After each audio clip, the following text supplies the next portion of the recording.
There is a question, is the attitude of Islam to history. And in fact, what we find, the basic attitude is that all history is in fact an Islamic history. That means that all the major figures of history basically are Muslims. From Adam down to our own time.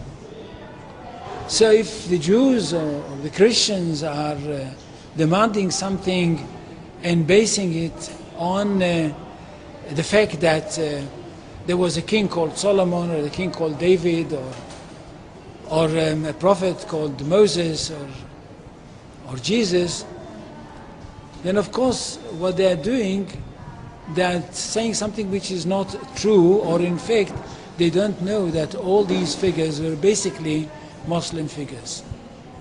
They were, in fact, since the creation of the world there is only one religion, and this is the religion of Islam. So if anybody says, look, there is a place which is connected with Solomon, and that's the place where the Temple of Solomon stood, a true Muslim would tell you, yes, absolutely right, but don't forget that Solomon was a Muslim. And David was a Muslim, and Abraham was a Muslim, and Isaac was a Muslim, and Jesus was a Muslim. And this is what I mean by the Islamization of history. And you can understand that through Islamization of history, you've got Islamization of geography. Anywhere which was connected with these people, or with these prophets, which were all Muslims, becomes a Muslim territory. And therefore, when Islam was not in that area before Muhammad came to it, but it should have been there. In that area, I mean in the Middle East or other parts outside the Middle East, which are now Muslim parts. Any place like this had to be freed, not to be conquered, had to be liberated.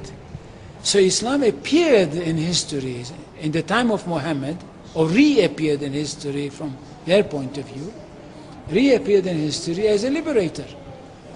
And therefore there is no Islamic occupation.